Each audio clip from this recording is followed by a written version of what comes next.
Topik kita kali ini membahas mengenai mengapa perlunya kita bermeditasi. Tentunya kalau meditasi itu tidak bermanfaat, tentu tidak dianjurkan. Kemudian kalau meditasi itu tidak membawa manfaat, tidak banyak orang yang melakukan. Dari ribuan tahun yang lalu sampai sekarang tetap banyak orang yang melaksanakan meditasi. Melakukan meditasi, jadi kita harus berpikir bahwa kalau nggak ada manfaatnya, nggak mungkin orang melakukan ini. Sekarang kita tengok di dalam kehidupan hari-hari, banyak orang yang mengalami susah tidur. Ketika ditanya, apakah Anda banyak pikir? Selalu bilang, enggak, saya enggak mikir apa-apa. Kalau enggak mikir apa-apa, enggak mungkin enggak bisa tidur. Ya. Enggak bisa tidur, karena kan banyak yang dipikir. Lalu ketika dia jawab, saya enggak mikir apa-apa, sampai segitu parahnya, dalam arti pikiran aktif bekerja pun sampai dia enggak rasa. Seperti ini contohnya. Kalau orang yang biasa makan pedas, makan cabai yang pedas-pedas, itu makan cabai rawit satu, ya nggak apa-apa, nggak ada rasa, nggak berasa gitu. Atau makan cabai seperti yang biasa dia makan juga nggak kenapa-napa karena dia udah biasa.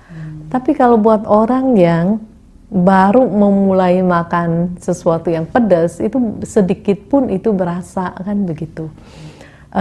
Sama juga dengan orang yang biasa pelan-pelan terakumulasi pikiran-pikiran yang memberikan kesan yang nggak enak, yang memberikan ketidakpuasan. Kalau itu terakumulasi, akhirnya kan pelan-pelan itu kan sedikit-sedikit dia numpuk sampai banyak juga dia nggak berasa. Kamu banyak pikir? Enggak, saya nggak mikir apa-apa. Padahal kalau dilihat dari keningnya aja udah bekerut ya. Mukanya aja juga, sebut aja mukanya juga lecek. Kalau dibilang nggak mikir apa-apa. Terus lagi, selain itu kan baru nggak bisa tidur. Ada nggak orang yang pelan-pelan sampai nggak bisa mengendalikan pikirannya? Ada yang depresi kan begitu. Terus lagi, ada yang lebih parah lagi, sampai udah dia nggak tahu yang benar yang nggak benar tuh dia udah nggak tahu kan gitu. Lalu sekarang kita masuk, kenapa sih kita harus bermeditasi? Coba kita lihat nih ya, dari kita bangun tidur sampai kita mau tidur lagi, pikiran kan kerja terus, kerja terus. Kalau pikiran ini nggak dikasih istirahat, terlalu capek dia, terus juga efeknya juga ke fisiknya kita.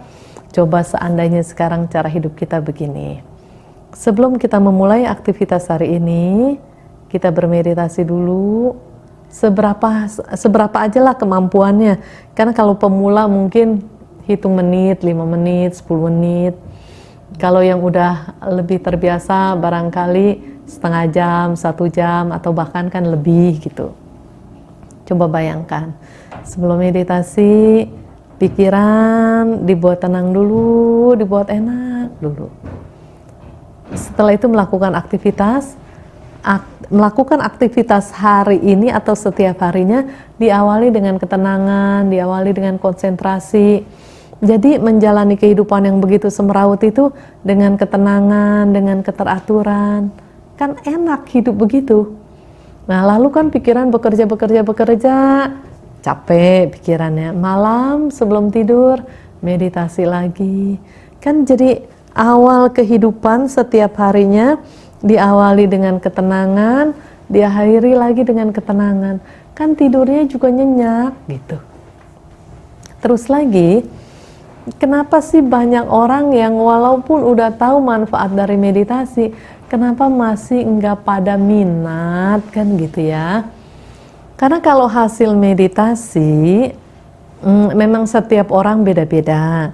Cuman secara umum karena gini ya, kalau pemula ketika ia akan melakukan meditasi, tentu kan sebelum mencapai hasil yang barangkali mencicipi ketenangan walaupun sebentar, itu kan harus berhadapan dengan rintangan-rintangan batinnya. Entah dengan nafsu keinginan kah, dengan niat jahat dah, dengan kemalasan, kelambanan, kegelisahan, keraguan-raguan, itu dia harus menghadapi itu semua. Jadi memang awalnya tidak nampak hasilnya, awalnya tidak nampak hasilnya. Padahal ketika kita bekerja, berusaha bermeditasi, melatih konsentrasi kita, melatih kesadaran kita, walaupun belum nampak hasilnya, ketika kita melakukan meditasi, berhadapan dengan rintangan-rintangan batin, mampu menghadapi dan melampaui rintangan batin, walaupun sedikit-sedikit, itu sebetulnya udah ada tenaga yang menyegarkan di dalam batinnya kita. Cuman banyak orang yang gak sabar, apalagi sekarang zamannya semua maunya instan. Maunya begitu duduk meditasi mau langsung konsentrasi, duduk meditasi langsung tenang, duduk meditasi langsung kesadarannya kuat. Nggak bisa begitu, nggak bisa, kecuali orang yang dari kehidupan yang lalunya pun memang sudah melatih sedemikian rupa, begitu dia mulai lagi di kehidupan yang ini nggak perlu waktu yang lama. Tapi kalau orang yang tidak melatih, atau yang belum melatih di dalam kehidupan yang lampaunya, ya dari sekarang memang nampaknya berat. Karena apa? Rintangan batin kita yang bikin sendiri. Kemudian ketika kita akan menerobos menghadapi rintangan-rintangan batin, tentu kan kita akan mengalami penderitaan-penderitaan gitu. Nah, mengenai penderitaan ini, ada istilahnya begini ya. Ketika tindakan itu dilakukan, kita menderita. Dan tindakan ini dilakukan, kita menderita dan akan mengail penderitaan. Ketika tindakan dilakukan menimbulkan kesenangan, tapi akan mengail penderitaan. Yang keempat, tindakan yang dilakukan ini, saat melakukan ini kita bahagia dan mengail kebahagiaan. Kalau ditanya pasti orang mau yang keempat, ya pasti mau ketika dilakukan bahagia dan mengail kebahagiaan. Nah, untuk dapat yang keempat mesti melewati yang ketiga. Ketika dilakukan, diantaranya harus melewati yang ketiga. Ketika dilakukan membawa penderitaan tapi mengail kebahagiaan. Sekarang contoh yang pertama dulu lah. Tindakan apa sih yang ketika dilakukan menderita dan mengail penderitaan? Kira-kira tindakan apa tuh? Meditasi. Itu yang ketiga. Mencuri. Mencuri ketika dilakukan kan menderita, dalam arti kata kan was-was kan, ketahuan apa enggak gitu kan, was-was, menderita. Kemudian dia akan mengail penderitaan. Mengail penderitaannya di mana? Belum karma buruk itu berbuah tuh, belum tuh, kan udah was-was terus, ketahuan nggak, kan terus dia menderita. Ketika dilakukan menderita dan setelahnya juga menderita. Setelah melakukan menderita, belum lagi ketemu buah dari penderitaannya. Karena kalau si pencuri ini juga kehilangan, dia juga kan marah. Kan ada istilahnya, kalau perampok dirampok juga kan marah kan, gitu kan, merasa menderita kan. Nah terus apalagi yang kalau dilakukan menyenangkan, tapi dia mengail penderitaan. Minum minuman keras. Minum minuman keras ya. Ketika dilakukan menyenangkan, tapi dia akan mengail penderitaan. Dia mabuk, kesadaran dia lemah, entah dalam jangka pendek maupun jangka panjang itu pasti kan gitu. Kesadarannya kan melemah. Nah, selain itu ada lagi yang ketika dilakukan menyenangkan, terus mengail penderitaan. Itu malas juga begitu nih, makanya didik anak-anak jangan malas. Ketika dilakukan menyenangkan banget ya, tapi dia akan mengail penderitaan. Coba kemalasan apa yang kalau dilakukan itu nggak menyenangkan? Mau meditasi males tidur dulu, ya. Mau belajar males main game dulu. Mau kerja males nonton dulu atau apa dulu. Kan itu kan mengail penderitaan. Kemudian yang ketiga, ketika dilakukan menderita tapi mengail kebahagiaan. Meditasi diantaranya. Di antaranya meditasi. Ketika dilakukan memang menderita. Tapi kalau ini menghayal kebahagiaan, kenapa enggak gitu. Terus lagi kita harus berkepentingan begini, pikiran ini setiap kali berinteraksi gitu kan dengan objek-objek, pikiran dia selalu bekerja dan sangat letih gitu, pikirannya sebetulnya sangat letih. Nah ketika meditasi dibikin tenang, dibikin jernih, dibikin mampu melihat ke kedalaman batinnya masing-masing. Nah keuntungan kita meditasi, selain kita menjadi lebih tenang, kemudian kita bisa melihat kedalaman diri kita masing-masing, akhirnya kekotoran batin yang tadinya kita tidak ketahui, kita menjadi tahu. Karena kita menjadi tahu, siapapun orangnya kalau kotor pasti nggak mau. Jadi ada sifat yang alami, ini mau melepaskan kekotoran batin. Jadi memang sifat alaminya kita, begitu ngelihat ada kekotoran batin pasti kita nggak mau. Karena kita nggak mau jadi orang yang jelek, kita nggak mau jadi orang yang jahat. Nah otomatis ada satu dorongan untuk melepaskan itu. Kalau ada dorongan untuk melepaskan kekotoran kekotoran batin kita, dan itu dilakukan, itu artinya kita menghentikan produksi, menghentikan pabrik-pabrik, seumpamanya pabrik ya, menghentikan kerjanya pabrik-pabrik yang melakukan atau yang memproduksi barang-barang yang tidak berguna gitu. Kan berarti sebuah keuntungan buat kita. Jadi kepentingannya apa sih meditasi? Untuk bisa menyelam ke dalam batin dan mampu mengeluarkan sesuatu yang memang tidak bermanfaat gitu di dalam hidup ini. Jadi lagi-lagi ini kepentingan siapa? Kepentingan kita.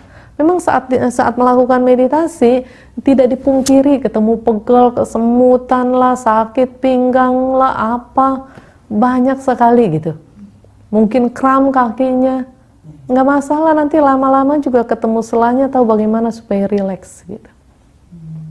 Dan terus itu yang kepentingannya kita ini meredam gejolak pikirannya ini.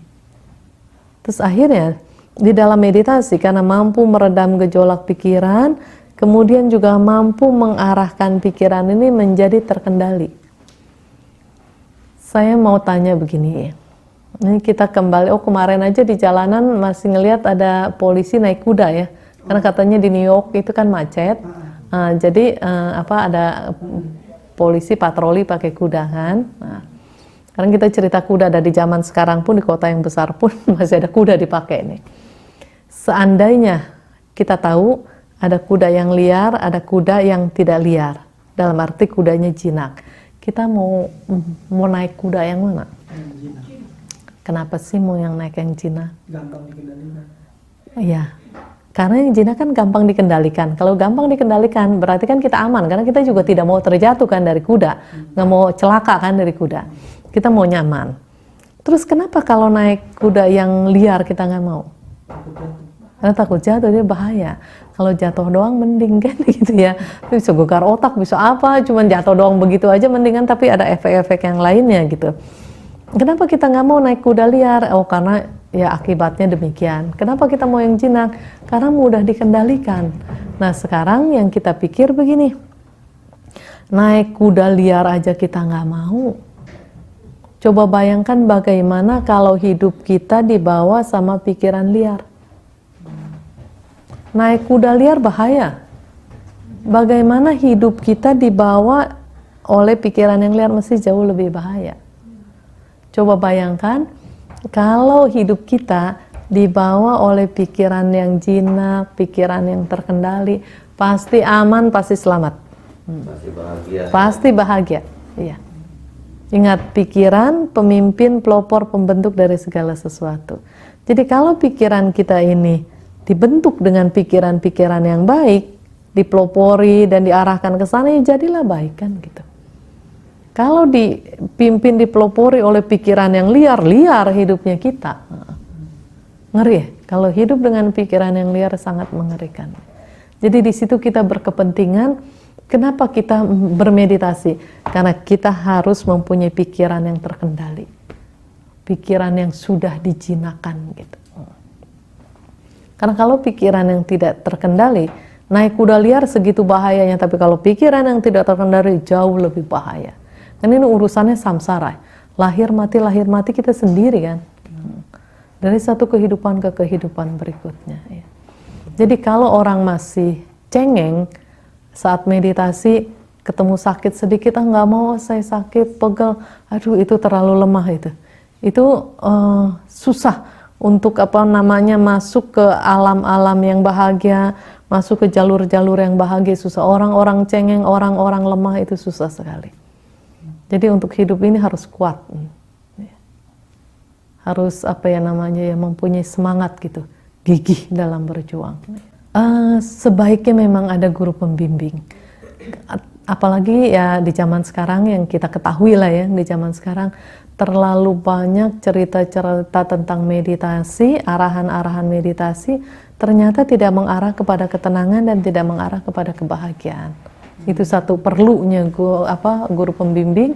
Dan satu hal lagi, perlu motivasi yang baik dari dirinya sendiri. Jadi meditasi ini sebetulnya tujuannya mau apa gitu. Jadi mesti ada motivasinya. Karena kadang-kadang ada orang yang meditasi itu motivasinya seperti yang sudah kita dengar katanya, ada yang buat gaya-gayaan gitu. Ada yang buat akhirnya dalam arti keren-kerenan dan kemudian siapa yang lebih jago, siapa yang lebih hebat kan gitu. Jadi ada untuk tujuannya untuk sombong. Jadi motivasi mesti benar. Meditasi ini motivasinya apa? Begitu tujuannya benar, itu akan mengarah ke sana. Dan akan ketemu juga ya dengan tunjangan jasa kebajikan tentunya ya. Akan ketemu juga ya guru-guru yang mengarahkan ke arah yang benar gitu. Ke arah ketenangan, ke arah kebijaksanaan ya. Pandangan-pandangan yang lurus ya. Ini memang perlu guru pembimbing. Kalau nggak ada gimana? Nggak ada guru pembimbing. Pertama motivasinya aja dulu yang benar gitu. Nah pikiran pelopor, pemimpin, pembentuk pasti akan terarah. Kalau meditasi benar-benar mesti tekun, mesti sabar, mesti ulet gitu. Dan kita harus ingat, yang namanya meditasi ini pasti kita akan berhadapan dengan rintangan batin kita, dengan belenggu-belenggu yang kita bikin sendiri, dengan godaan-godaan juga yang kita bikin sendiri, ini pasti gitu. Jadi kalau kita meditasi, ketika menghadapi ini, kita harus ingat, saya harus melampauinya. Karena kalau tidak melampauinya, tentu akan di bawah kekuasaannya gitu. Akan di bawah kekuasaan rintangan, belenggu, godaan, gangguan ya. Jadi ingat baik-baik setiap kali ada rintangan batin, ya, harus maju terus untuk melampaui itu. Jadi jangan menyerah.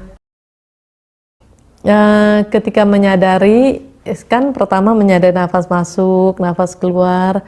Mana tahu saat proses penyadaran itu muncul bentuk pikiran, dan ketika muncul bentuk pikiran itu harus disadari bentuk pikiran hanya sebagai bentuk pikiran. Cuman menyadari aja bentuk pikiran apa sih itu yang kita ingat. Oh saya ingat itu kan muncul dia kan ke permukaan ya, muncul. Cuman tahu aja, oh ingat ini, ingat itu, cuman tahu aja. Kemudian ketika menyadari pikiran sedang berpikir, ada objek pikiran, kemudian pikiran berinteraksi dengan objeknya ini, kan terjadi proses berpikir kan. Cuma menyadari aja ini pikiran lagi mikir ini. Nggak nyebut, tapi cuma menyadari aja. Asal mampu melakukan itu, selamat semua, pasti sembuh. Begitu kita duduk meditasi, pikiran kan sibuk, melayang kemana-mana, istilahnya berkeliaran kan, begitu kan istilahnya berkeliaran. Sekarang begini, kalau begitu kita duduk meditasi, kita coba sekian lama pikiran ini berkeliaran, seharusnya kita mikir, ini kalau tidak dilatih ini bagaimana nih jadinya? Kalau kita nggak meditasi, kita nggak melatih, nggak menjinakkan pikiran kita, ini bagaimana jadinya? Jadi walaupun ini berkeliaran, tetap kita harus melatih. Pertanyaannya kenapa itu berkeliaran? Maaf, karena pikiran ini terlalu dominan kerjanya. Di antara pancakanda ini kan, ada ada materi, ada pikiran, ada perasaan, ada pencerapan, ada kesadaran. Pikiran ini kan aktif sekali. Kerjanya tuh aktif sekali kan. Jadi begitu mau dilatih untuk jina, karena ada kebiasaan gerak otomatis yang aktifnya ini, liar dia. Nah sekarang semakin liar, kita harus semakin mengerti, kehidupan saya berarti dalam keadaan bahaya. Kalau keliaran pikiran ini tidak dijinakan, bahaya hidup ini. Karena seperti cerita tadi, naik kuda liar aja kita takut, apalagi hidup dibawa dengan pikiran yang liar. Dengan demikian muncul rasa takut membiarkan keliaran pikiran, mau nggak mau muncul semangat untuk tekun dalam meditasi. Jadi mesti ada yang ditakuti gitu. Takut banget nih kalau pikiran ini liar. Ya, jadi harus ada upaya dari dalam diri sendiri. Kemudian jangan jadi manusia yang cengeng lah, jangan jadi manusia yang lemah. Saya kadang-kadang melihat ada anak-anak remaja atau mungkin juga orang tua yang tidak bersentuhan dengan meditasi. Kadang-kadang begitu mendengar cerita tentang meditasi, mendapat ajakan untuk meditasi, itu seperti orang cacing kepanasan. Saya nggak mau, saya takut, saya ngeri, apaan meditasi, saya nggak sanggup. Pokoknya repot untuk penolakan-penolakan. Orang-orang ini ngeri ngelihat meditasi, kalau kita ngeri ngelihat orang yang takut sama meditasi. Ngeri banget. Kalau orang yang takut sama meditasi, untuk kita, itu kita ngelihatnya ngeri banget. Ini dia mau bawa kemana hidupnya dia gitu. Di dalam keliaran pikiran, mau dibawa terus di dalam pikiran yang tidak terkendali dan memimpin perjalanan hidupnya. Coba bayangkan kalau naik kapal, nahkodanya tidak terkendali, nahkodanya liar. Nggak sampai ke tujuan, nggak sampai. Jadi kalau diteliti lagi, belum tentu seperti demikian adanya. Kemungkinan itu dari ilusinya, halusinasinya, banyak sekali kemungkinan-kemungkinan itu. Jadi yang harus dilakukan ketika meditasi, gambaran apapun yang bermunculan, jangan berkomentar, jangan kasih merek, oh ini adalah yang menyeramkan dan segala macam, ini gangguan apa, jangan. Jangan lihat sebagaimana adanya gambaran itu muncul. Gitu. Kalau tidak melihat sebagaimana apa adanya, nah kekacauan lagi, karena kan ada merek-merek lagi kan. Nah akhirnya yang muncul lagi buah-buah pikir lagi, bergulir lagi, berkelana lagi pikirannya. Kenapa yang mengerikan muncul? Karena dia pernah melihat gambaran itu. Entah di TV, entah di gambar, atau dia merekayasa sendiri. Kan ketika kita masih kecil ditakut-takuti misalnya, oh di ruangan gelap sana ada hantu yang seremnya kayak apa. Walaupun orang tua kita atau orang dewasa yang menakut-nakuti kita tidak memberi gambar, tapi kan kita membuat gambaran itu sendiri di dalam benaknya kita. Jadi seandainya pun itu yang dilihat, ya memang makhluk-makhluk itu ada, kenapa? Ya nggak kenapa-napa kan. Dia pun ya punya hak asasi untuk menjalani hidupnya kan begitu. Nah setelah meditasi ini tekun terus dilakukan, ketika kita melakukan meditasi lagi, saat melakukan kita bahagia. Dan kemudian juga menghasilkan kebahagiaan. Kan ada orang yang meditasi itu memang udah merupakan sebuah kebahagiaan saat dia melakukan. Dan setelahnya pun dia bahagia. Enak sekali itu. Dan juga perbuatan-perbuatan baik. Perbuatan-perbuatan baik misalnya bagi orang yang pertama saya pernah dengar cerita dari orang yang boleh dibilang dari ceritanya sih dia nggak berdana dah gitu dah. Terus ketika mendengar ceramah tentang dana, dia yakin bahwa ini betul dan ini harus dilakukan gitu. Dia mengalami kesulitan untuk dana karena sifat kikirnya itu. Akhirnya dia cari, dia usaha. Pelit dia punya, tapi niat baik untuk berdana juga dia punya. Akhirnya dia usaha, dia cari barang apa yang dia bisa berikan, dia belajar dari barang rongsokan yang ada di rumahnya. Barang-barang rongsokan yang udah mulai habis, dia dana lagi yang lain yang lebih baik tentunya. Akhirnya sampai dana dalam jumlah besar pun dia mampu. Tapi prosesnya begini, waktu yang dia mau belajar berdana itu,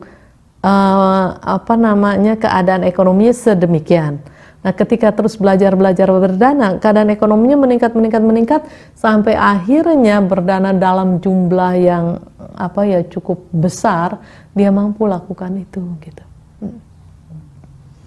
Jadi saat dilakukan pertama dia menderita, lama-lama melakukan itu dengan ringan, dengan bahagia gitu ya. Dan akhirnya masuk ke kategori manusia yang Dermawan, gemar berdana, berarti manusia yang memposisikan dirinya mendapat keuntungan yang paling besar gitu. Kenapa sih bisa dapat keuntungan yang paling besar? Karena yang ada dia gunakan sebagian, dia daur ulang lagi dari harta yang atas nama menjadi harta yang sebenarnya, kan begitu. Ketika dia harus melanjutkan perjalanan dari satu kehidupan ke kehidupan berikutnya, dia udah punya topangan, udah banyak topangannya. Nah, ketika mendapat topangan, hidup dengan kenyamanan, kesehatan dan semuanya, ya dalam segi materi terjamin, setelah itu dia mau melakukan tindakan yang lebih baik, kan dia punya peluang yang lebih baik lagi. Dan ingat, semua jasa kebajikan yang kita lakukan harus kita tujukan demi pencerahan. Bukan untuk untuk kekayaan gitu. Itu mau otomatis orang yang dermawan gemar berdana pasti makin lama makin kaya.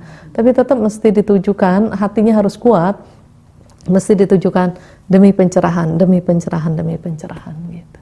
Bukan rahasia ya, orang dana makin lama makin kaya, bukan rahasia itu.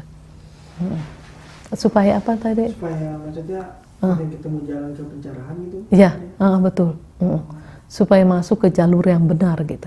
Karena kalau orang misalnya berdana, kemudian secara materi juga kan makin banyak. Kan ada istilah, ada gula, ada semut. Itu mesti hati-hati itu. Ya, orang-orang yang tidak baik pun kan mau memanfaatkan orang yang berjaya gitu. Jadi pokoknya apapun yang dilakukan ingat demi pencerahan, yang hal-hal yang baik ya, demi pencerahan. Bukan yang nggak tahu kok barang yang didanakan juga berguna, bukan nggak tahu barang yang didanakan juga bisa memberikan kesenangan ya, tahu kan gitu. Cuman ya demi pencerahan ini sendiri maka itu dilakukan. Jadi untuk topangan-topangan pencerahan ini harus dari berbagai segi, dari dana, dari sila, bawana, kan begitu. Dan bawana kan batin kan berkembang terus. Setelah batin berkembang terus, akhirnya kan mampu masuk ke dalam posisi menjalankan sila, samadhi, dan panya kan. Karena berkembang menjalankan sila, tadinya katakanlah belajar, lama-lama kan dengan kualitas yang lebih bagus lagi, dan akhirnya memang menjalankan silanya dengan lurus kan. Ketika menjalankan silanya dengan sebaik mungkin, ditopang lagi dengan meditasi, cepat berkembang untuk menimbulkan panya ini, cepat sekali. Dan dengan kebijaksanaan yang muncul akan menopang lagi pelaksanaan sila yang lebih baik, menopang lagi pelaksanaan samadhi yang lebih baik, dari yang lebih baik menopang lagi ke panya yang lebih baik, terus bergulir gitu. Nah, selain ini ya, selain sila samadhi panya kan ada dana, walaupun sudah menjalankan silanya sudah lebih baik, sudah lurus menjalankan sila, karena kebiasaan berdana ini ada kan, ini juga nggak lepas. Jadi topang dari berbagai segi ini harus ditunjang gitu. Ya untuk pencerahan kan, untuk kebahagiaan kita ya. Ya, kenapa berdana itu bisa menjadi lebih baik kan? Begini, berdana berarti ada lahan, umpama kayak petani. Petani mau menanam benih, tentu kan harus ada lahannya kan. Ada lahannya, ada si petaninya, ada benihnya. Nah, setelah si petani ini menanam benih di lahan, tentu kan petani ini kan akan panen. Nah, ketika berdana, ini ada lahannya. Sebut aja lahannya, sebut lahan aja dulu ya. Terlepas dari kemoralan dari lahannya ini. Ya, ada lahannya, ada pengolahnya, ada benihnya. Kenapa ketika menanam ini, ketika berdana, makin sejahtera lah ya seseorang ya. Karena benih adalah sebuah janji. Saya mau cerita dulu, ini cucu sama nenek. Neneknya tahu kalau si cucu ini suka jagung. Nah, neneknya memang berkebun jagung, lahan udah dibersihin, lubang udah disiapkan, si cucunya mah tinggal naruhin jagung aja. Nah, butir-butir jagung. Nah, saat naruh butir-butir jagung itu, si cucu kan udah kebayang nih, makan jagung yang memang dia suka. Nah, akhirnya keluar kata-kata begini, "Nek, benih kan sebuah janji ya." Lalu neneknya nanya, "Kenapa kamu bilang begitu?" "Ya kan sekarang kita nanam ini jagung, nanti kan kita bisa panen." "Oh iya, benih sebuah janji." "Ya betul," kata si neneknya. Nah, sekarang si cerita cucu ini sama juga dengan kita, ketika kita menanam perbuatan baik, sebut aja berdana, ketika kita berdana itu kan berarti kita menyemai benih. Kayak jagung sekarang, satu lubang berapa sih? Paling 2 atau 3 lah. Kalau satu katanya takut gagal, sayang kan? Ditaruh 2 butir atau 3 butir. Sebut aja jadinya 1 lah, anggaplah jadinya 1, tumbuh 1. Kalau jagung kira-kira 1 pohon itu bisa berapa bonggol itu? Bisa ada 5 atau kadang cuma 2, kadang cuma 3, ada 6 juga. Sekarang ingat aja 1 bonggol jagung berapa bijinya itu? Banyak. Iya. Jadi benih adalah sebuah janji. Jadi kalau kita belajar Dhamma, kita bisa dari proses alam yang terjadi. Ketika nanam jagung, 1 biji tumbuhnya banyak. Iya. Benih sebuah janji. Lalu ada nggak sih pohon yang ditanam nggak memunculkan buah? Ya adalah. Pohon, bukan cuma pohon bunga, ada pohon juga yang bunganya juga nggak dinikmati. Ada juga kan? Tapi menjanjikannya apa? Menjanjikan keteduhan, menjanjikan memberikan oksigen yang bagus, kan gitu. Tetap benih adalah sebuah janji. Jadi kenapa kalau orang dana itu, kok bisa sih makin hari makin makmur, makin sejahtera? Bisa. Nah sekarang kita pikir itu kan kalau dana, benih yang positif kan ya. Nah kalau yang negatif juga sama, benih itu sebuah janji. Misalnya ada orang yang misalnya mencuri. Nah, ketika dia mencuri kan dia menanam tindakan mengambil barang yang tidak diberikan. Nah, ketika dia nanam itu ingat benih adalah sebuah janji. Ketika kita nolong orang, kita pikir nolong 1 orang, ternyata mungkin nolong 1 keluarga kan gitu. Jadi nggak heran kalau orang yang rajin berdana makin lama makin makmur, itu nggak heran. Karena ya jalannya dia buka sendiri jalannya. Nah kemudian mengenai tadi kan kita bicara tentang ladang, petani, dan benih. Nah ladang ini orang yang nerima. Kalau orang yang nerimanya ini moralnya baik, apalagi yang nerima ini arahat, waduh itu ladangnya subur sekali. Kalau arahat, ladangnya subur sekali. Terus kalau petani yang mengolah ini juga silanya baik, terus dananya ini, benihnya ini juga benih yang unggul, kan ada orang yang ngasih begini. Ada yang berdana seperti, jenisnya ini seperti berdana ke, kan kalau zaman dulu ada istilah budak ya, berdana ke budak. Jadi barang-barang yang mungkin udah jelek sekali, udah apalah, udah tidak disukai, kualitasnya rendah. Ada juga yang berdana seperti ke dirinya sendiri, apa yang dia pakai, itu yang dia danakan juga, kan gitu. Terus ada lagi orang yang berdana seperti dana ke orang yang dihormati, seperti ke majikan lah, ke raja lah, ke siapalah, pokoknya berdana yang lebih baik dari yang dia pakai. Jadi bibit yang didanain juga beda-beda. Jadi ada yang ya bibitnya kualitasnya rendah, ada yang kualitasnya menengah, kualitasnya yang unggul. Pokoknya selebihnya hidup itu pilihan. Mau nanam di ladang yang mana, terus mau mengolah dirinya juga seperti apa, mau memilih benih yang ditanam seperti apa, udah hidup mau pilihan, tinggal pilih aja mau dapatnya apa, ya tanamnya itu, gitu. Sama dengan kalau mau pikiran tenang, pikiran damai, terkendali, banyak-banyak meditasi, banyak-banyak melatih diri di sana. Tentunya harus ditopang dengan melaksanakan sila. Kalau tidak ditopang dengan pelaksanaan sila, karena meditasi itu juga perlu pengendalian diri gitu, perlu tenaga gitu. Kalau udah ada tenaga pengendalian diri saat meditasi, ketika berhadapan dengan rintangan batin, dengan segala macam yang muncul dari kekotoran-kekotoran batinnya kita mampu menghadapi itu karena memang tenaganya udah dibikin gitu. Jadi itu perlunya topangan-topangan kayak gitu ya. Jadi harus mengerti meditasi memang wajib dilaksanakan bagi siapa yang mengharapkan ketenangan, kedamaian, dan kebahagiaan, buah dari pikiran yang terkendali. Ya, selamat berjuang terus dalam hidup. Semoga semakin hari pikiran kita semakin terkendali. Semoga semakin hari batin kita semakin bersih.